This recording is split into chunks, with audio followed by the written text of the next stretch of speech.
Have the Golden State Warriors been wrong about Jonathan Kuminga this whole time? By Steve Kerr's own admission on the clip I'm about to play, that might be the case. Jonathan Kuminga, just what do you think of his performance tonight? Oh, he was brilliant. JK played one of the best games of his life. It was fantastic to see, and you can see how necessary he is in this matchup, especially without Steph. You know, we're having a tough time getting free, and he's obviously capable of giving us some points, getting to the rim. And I've said it a couple times to you guys. I've just been impressed with the way he's handled things the last couple weeks, with the way he's stayed ready and put in the work, and it paid off tonight. Hey, what's happening, everyone? This is Swish Culture. Despite a great performance by Jimmy and what seems to be a shockingly incredible performance by Kuminga, the Warriors were barely edged out by the Timberwolves, who now command a 2-1 lead. While things might seem dire, I felt good about the way the game went tonight. We just couldn't close it out. Give them credit. They made all the plays in the fourth. Randall and Edwards really got going, and we couldn't quite overcome them once we got down, but we controlled much of that game, and up 6 or whatever it was, 8 minutes to go. I liked where we were. We just couldn't finish. Formula looks good. We'll have some adjustments to make. I like the matchup. I like what we're doing. Steve Kerr still seems pretty confident, and I can see why. But like I tell everybody, me and him can thrive together, and he did so many good things out there on the floor, and I know that he's going to be a huge part in us winning on Monday. It's always a challenge, and you got to overcome these challenges. This is the best thing about this. We get to show the world what we can do.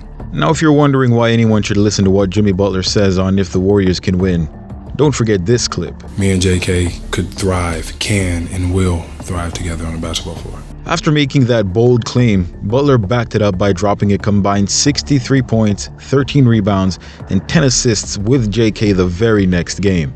In other words, if Jimmy Butler tells you the guys he has on the floor can get it done, best believe the guys on the floor can get it done. But don't take my word for it. Today's video will detail what exactly happened in Game 3 and why such an outlier primes the Warriors to take Game 4 at Chase Center and even the series to give Stephen Curry enough time to get back on the floor. While his injury is nothing to rush and they want to make sure he's ready, there is this one thing that Curry provides for the team that will push them over the top, even if you're only getting Curry at 50%. And I'll explain just how that will work. Before that, however, be sure to like the video and subscribe to Swish Culture for the most analytical and entertaining NBA content on the planet. Now get ready. You're about to get The Warriors are in a very peculiar position. Being down 2-1 in the second round while your star player is out with injury usually spells disaster for just about any team in the NBA. That issue can be even worse when you consider the fact that your star player raises the floor of most of the remaining players. While this is actually a good thing, what makes it difficult is the fact that Steph's ability to make players better is really because he makes the game much easier when you play alongside him. And this is universal. Whether he's shooting the ball or driving, he attracts so much attention, his teammates end up having to play against a lower level opponent than what they see on paper. This allows role players who have singular elite skill sets to thrive in that role with a simplified game plan that essentially lets them focus on and use what they're really good at with much less resistance than what they would usually face otherwise. All the player has to do is be able to identify the advantage in real time. A few examples of this is when players like Buddy Hield get this open look for a 3 because defenders are worried about him passing the ball to Steph. This next play shows Gary Payton II getting to the basket for a backdoor jam because players don't see him as an offensive threat and instead focus on Curry. At the other end, a hustle player like Guy Santos grabbing rebounds. All of a sudden, if he's able to make a pass to Steph Curry for a reload, his rebounds instantly become more valuable and impactful as they lead to more points and more assists. Steph Curry is so ingrained within Warriors basketball, it is impossible to play the same style without him. Now, not every single player on the Warriors benefits from Steph Curry in the same way. While he raises the floor of most players, some players just don't show this statistically. One of those players is Jonathan Kuminga. Without Steph Curry on the floor this season, Jonathan Kuminga is averaging 20 points and 4 rebounds while shooting 48% from the field and a hair under 40% from 3 in just over 26 minutes. With Steph Curry, his scoring in minutes are down, averaging just 14 points, 4.7 rebounds, while shooting 44% from the field and 28% from 3 in 3 less minutes. What I didn't show yet was his free throws. With Steph Curry, he's shooting 64% from the line, However, when he plays without Steph, this figure rises to an astounding 76%. That's 47 made out of 62 over a span of 10 games. Again, he's making these 20 points on 14 shot attempts. Why is Jonathan Kuminga such a significantly better player when Steph Curry is off the floor? The answer to that might have a lot to do with how things have played out over the last couple of months. Before we get to the answer, however, let's take a look at some of the factors in the last game so we can piece this information together with what we just discussed. Game 3 of the Timberwolves matchup was the first game in which Jonathan Kuminga saw significant minutes on the floor with Jimmy Butler. After hearing that lineup couldn't work, we now see that not only does it work, the Warriors' 5-man lineup that includes Pods, Hield, Kuminga, Butler, and Green has a plus net rating of 6.9 in the 15 minutes they used it against the Timberwolves. Keep in mind that Pods has been just 6 for 26 from the field in this series, and Draymond had a severe regression in the last 2 games without Steph Curry, hitting just 1 of 7 from 3 and a combined 4 of 14 from the field.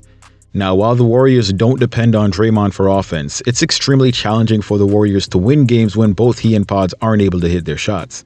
While Pods has been doing a lot of the other little things that matter, including leading the team in rebounds, the fact that he went 1 for 10 from the field last game is one of the harsher truths behind the Warriors' loss. The last player in the lineup, Buddy Hield, struggled for the first half, but was able to put up a respectable 14 points on 4 of 8 from distance. Even if Buddy's not hitting his shots, his defender is being told to guard him like they guard Steph.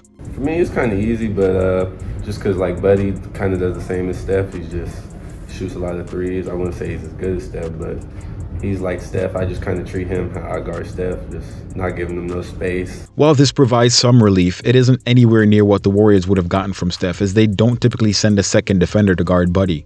What this means, though, is that Jimmy and JK have to play with zero spacing while giving up scoring opportunities in the paint and drawing contact for shot attempts that the team will never realize. One of the early eyebrow raisers was that Steve Kerr went with Trace to start Game 3 instead of JK. Keep in mind that incredible performance Kuminga had in Game 2 and the fact that the Warriors need offense, it was a bit puzzling that Kerr chose to start Trace instead. While this wasn't mentioned in a post-game interview, the only thing I could rationalize was that it gave the Warriors more size and allowed Draymond to play at the 4. Considering how things went, it's safe to say Steve's best bet would be to place Jonathan Kuminga into the starting lineup instead of Trace. With all the minutes that he played on the floor with Jimmy, it has become obvious that the team will fare better when Kerr maximizes the amount of time they're on the floor. So just a quick summary of how the team benefited when JK was on the floor. He first came in when the team was down 14-8 in the first quarter. By the time the buzzer sounded for the end of the first, it was tied up at 21 apiece. He left the game for a brief stint in the second quarter before coming back and playing till the halftime buzzer. At this point, the Warriors were leading the Timberwolves and had complete control of the game. Kerr found a matchup that included Pods, GP2, Kuminga, Draymond, and Jimmy that locked up Minnesota. This group had a net rating of plus 67. Yes, you heard that right. Plus 67. The Warriors maintained the lead up until the fourth quarter, where Draymond seemingly lost his composure, and whereas he'd be guarding Randle well enough all night, decided to gamble on a steal. Randle was able to get to the basket. The Timberwolves then blocked a drive by Draymond Green at their end and then made a basket at the other end. Timeout. It was a 1-point game. Draymond quickly incurred fouls number 5 and 6, ending what's most definitely one of Green's worst performances. 6 fouls, 5 turnovers, while going 1 of 4 from the field. With all the momentum, Minnesota was able to drive the team home.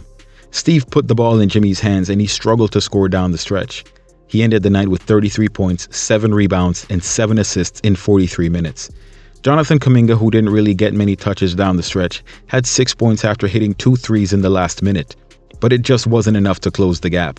While he finished with 30 points, 6 rebounds, 3 assists, and 2 blocks in 36 minutes, Edwards was virtually unstoppable down the stretch. But something wasn't right. JK played great defense on Anthony Edwards in the first half. Why did the Warriors go away from that in the third quarter? Well, to start off the quarter, Steve went back to the starting lineup with Trace, and Anthony Edwards started to heat up. Edwards got cooking. However, once JK was guarding him, he couldn't find the basket. So when Ant was asked what got him going in the third quarter, here's what he said. The poster dunk by me? Yeah, on Kevon Looney. Nah, that I feel like when Kuminga dunked on me, that got me going more so anything. Yeah. While Anthony Edwards went takeover mode for the Timberwolves, putting up 28 points in the second half after an abysmal and lethargic 8 points in the first, it seems, based on that earlier 5-man lineup we discussed being successful with Edwards, Kerr tried sticking GP2 on him, but it just didn't work. Now there was one play that Ant got by Kuminga to put Loon on a poster, but before and after that, the Warriors for whatever reason moved away from JK guarding him, and everyone else simply got shredded. I feel like one thing I never lack is confidence. So if I got that, I'll be all right. Indeed, confidence is everything. And seemingly with Steph Curry on the floor, the minimalized role that Jonathan Kuminga plays, having to look for Steph Curry first instead of flowing within his own feel of the game and rhythm, that confidence is shot. While small-time role players see their elite skill highlighted next to Steph, seeing your skill set as a developing and well-rounded player diminished to that of a single elite skill not only ruins confidence, but engagement as well. This is why Kuminga currently plays much better without Steph Curry. This does not preclude both players from being successful on the court together, however. The reason why Draymond liked JK as a draft pick and as a player is the same reason why JK was having trouble finding minutes in the Warriors lineup. This player, Jonathan Kuminga, would have to replace Draymond as Steph Curry's second due to the fact that he needs the ball in his hands. One who doesn't look for Steph primarily, but gets his own look, attracts enough attention to take some of the pressure off Steph, but at the same time, maximizes the impact of Steph's gravity to make getting to the paint and scoring that much easier. Jimmy is the finished product minus the athleticism, and even though Golden State was eyeing Durant in the mid-season trade, winning with Butler became a win in and of itself. The Warriors only need to get one more win to get a Game 6 for Curry's return. If they do as Jimmy says and win Game 4, getting Curry back for Game 6 wouldn't see him at 100% immediately. Replace Pods in Game 3's starting lineup with Steph Curry, and the Warriors easily have enough shooting to overcome the Timberwolves. While it's unlikely they leave Steph open, if the Warriors run an inside-out offense with a less than 100% Steph providing spacing, they easily get to Game 7 to take the series. But that's just my take. Let me know what you guys think. Do the Warriors have what it takes to win the next game and avoid going down 3-1? If so, is it Warriors or Wolves in 7? Post your thoughts in the comments below. Just be sure to like the video, subscribe to the channel, and turn on all your notifications so you don't miss any of my latest uploads. Thanks for watching. Till next time, swoosh.